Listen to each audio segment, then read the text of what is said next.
ക്രിസ്തുവിൽ ഏറ്റവും സ്നേഹം നിറഞ്ഞവരെ, ഒരിക്കൽ ഒരു മനുഷ്യൻ ഒരു സന്യാസിയെ കാണുവാൻ ആ സന്യാസിയുടെ ആശ്രമത്തിലേക്ക് ചെല്ലുകയാണ്. അവിടെ ചെന്ന ആ മനുഷ്യൻ അത്ഭുതപ്പെട്ടു പോകുന്നുണ്ട്. കാരണം ആ ഭവനത്തിൽ, ആ ആശ്രമത്തിൽ ഫർണിച്ചർ എന്ന് പറയുവാൻ യാതൊന്നും ഉണ്ടായിരുന്നില്ല. മോഡിഫൈ ചെയ്തു വെച്ച വസ്തുക്കളൊന്നും ആ ആശ്രമത്തിൽ ഉണ്ടായിരുന്നില്ല. ആകെ ഉണ്ടായിരുന്നത് ആ സന്യാസിയുടെ പുസ്തകവും പേനയും ചെരുപ്പും വെള്ളം കുടിക്കുവാൻ ഒരു കൂജയും മാത്രമാണ്. ഇത് കണ്ടുകൊണ്ട് ആ മനുഷ്യൻ സന്യാസിയോട് ചോദിക്കുന്നുണ്ട്, ഇതെന്താണ് ഈ വീട്, ഈ ആശ്രമം ഇങ്ങനെ ഒന്നുമില്ലാതെ കിടക്കുന്നത്?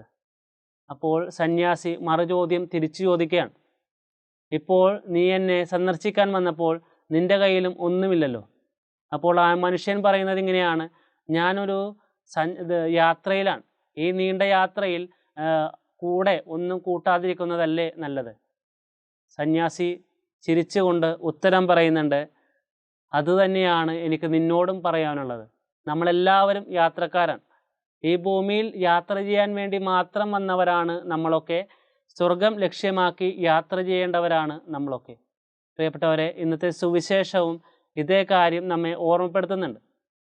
സ്വർഗരാജ്യത്തിലേക്കുള്ള യാത്രയിൽ എങ്ങനെയാണ് നമ്മൾ ആ സ്വർഗരാജ്യം സ്വന്തമാക്കുക എന്ന് സുവിശേഷം നമ്മെ ഓർമ്മപ്പെടുത്തുന്നുണ്ട്.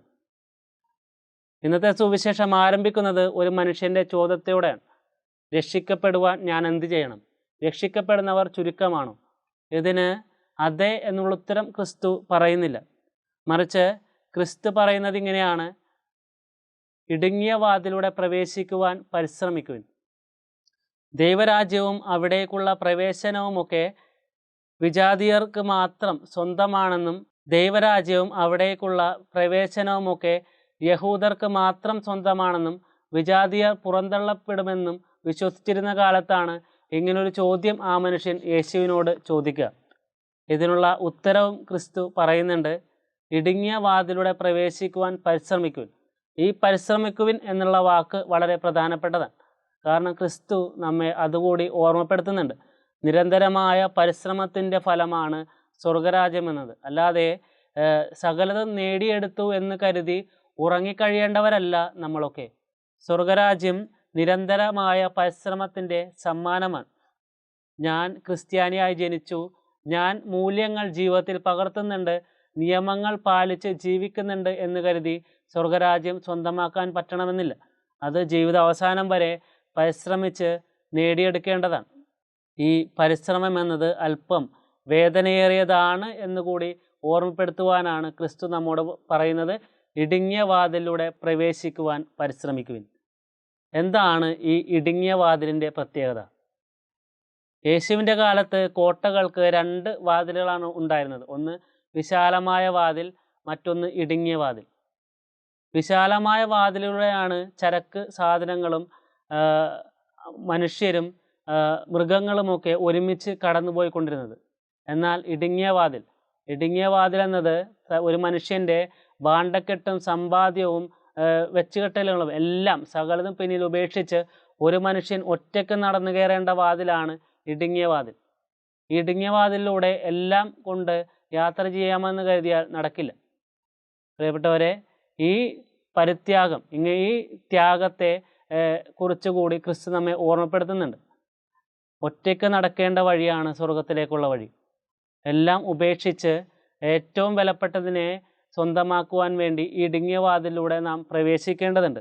മത്തായി എഴുതിയ സുവിശേഷം 15-ാം അധ്യായത്തിൽ ക്രിസ്തു നമ്മെ ഓർമ്മപ്പെടുത്തുന്നുണ്ട്, ഒരു ധനവാൻ സ്വർഗരാജ്യത്തിൽ പ്രവേശിക്കുന്നതിനേക്കാൾ എളുപ്പം ഒട്ടകം സൂചിക്കുഴയിലൂടെ കടക്കുന്നതാണ്. ഇതുകൊണ്ട് ക്രിസ്തു എന്താണ് നമ്മെ ഓർമ്മപ്പെടുത്തുക? കാരണം സമ്പാദ്യവും സ്വത്തും സമ്പത്തുമെല്ലാം ദൈവം തരുന്നതല്ലേ. ഇവിടെ ക്രിസ്തു 2 കാര്യങ്ങൾ ചേർത്ത് വെച്ചുകൊണ്ടാണ് നമ്മോട് സംസാരിക്കുക. അന്ന് അവർ കണ്ടിട്ടുള്ളതിൽ വെച്ച് ഏറ്റവും ചെറിയ സുഷിരമായിരുന്നു സൂചിക്കുഴ എന്നത്. അവർ കണ്ടിട്ടുള്ളതിൽ വെച്ച് ഏറ്റവും വലിയ മൃഗമായിരുന്നു ഒട്ടകമെന്നത്. അപ്പോൾ ഇവിടെ ഏറ്റവും വലുതും ഏറ്റവും ചെറുതും തമ്മിൽ യേശു കൂട്ടിച്ചേർക്കുകയാണ്. പ്രിയപ്പെട്ടവരെ, ഇത്രയും കഠിനമാണ് ഒരു സമ്പാദ്യം കൊണ്ട് ഒരു സമ്പന്നൻ സ്വർഗത്തിലെത്തുന്നത് എന്ന് ക്രിസ്തു നമ്മെ ഓർമ്മപ്പെടുത്തുന്നു. അപ്പോൾ ഇതിനേക്കാൾ അപ്പുറം നാം ദൈവത്തിന് പ്രാധാന്യം കൊടുക്കണമെന്ന് ക്രിസ്തു നമ്മെ ഈ തൻ്റെ വചനത്തിലൂടെ പഠിപ്പിക്കുകയാണ്. അതുകൊണ്ടാണ് ക്രിസ്തു നമ്മോട് പറയുക, സകലതും ഉപേക്ഷിക്കാൻ തയ്യാറാകണം. യേശു ഓർമ്മപ്പെടുത്തുന്നുണ്ടല്ലോ, എന്നെ അനുഗമിക്കുവാൻ ആഗ്രഹിക്കുന്നവൻ തന്നെ പരിത്യജിച്ച് സ്വന്തം കുരിശുമെടുത്ത് എന്നെ അനുഗമിക്കട്ടെ. അപ്പോൾ കുരിശുമെടുത്ത് അനുഗമിക്കട്ടെ എന്ന് പറയുമ്പോൾ കുറച്ച് സഹനങ്ങൾ കൂടി ഏറ്റെടുക്കാൻ തയ്യാറാകണം. ഇടുങ്ങിയ വാതിലൂടെ പ്രവേശിക്കുമ്പോൾ ഇതേ സഹനങ്ങൾ തന്നെയാണ് നമ്മെ ഓർമ്മപ്പെടുത്തുക. പ്രിയപ്പെട്ടവരെ, ഇനി ചിന്തിക്കേണ്ടത് നമ്മളാണ്. ഞാൻ തയ്യാറാണോ സ്വർഗരാജ്യം സ്വന്തമാക്കാൻ? എത്ര പേർ രക്ഷിക്കപ്പെടുന്നു എന്ന് നോക്കാതെ, എത്ര പേർ കയറിപ്പറ്റുന്നു സ്വർഗരാജ്യത്തിലേക്ക് എന്ന് നോക്കാതെ സ്വന്തം ഉള്ളിലേക്ക് നോക്കാം. എൻ്റെ ഈ ജീവിതം കൊണ്ട് ഇങ്ങനെ ഞാൻ ജീവിച്ചാൽ എനിക്ക് സ്വർഗരാജ്യം സ്വന്തമാക്കാൻ സാധിക്കുമോ? എന്താണ് ഞാൻ എൻ്റെ ജീവിതത്തിൽ വരുത്തേണ്ട മാറ്റം? നമ്മുടെ ജീവിതം ഈശോയുടെ ഇഷ്ടത്തിനൊത്തതാകട്ടെ. അവിടത്തേക്ക് ഒന്നാം സ്ഥാനം കൊടുത്തുകൊണ്ട് നമുക്ക് ജീവിക്കാം. എല്ലാറ്റിനും ഉപരി ദൈവത്തെ സ്നേഹിക്കുക എന്ന കൽപ്പന ജീവിതത്തിൽ പകർത്താം. രക്ഷയുടെ ആ ഇടുങ്ങിയ വാതിലൂടെ നമുക്കും പ്രവേശിക്കാം. ആമേൻ.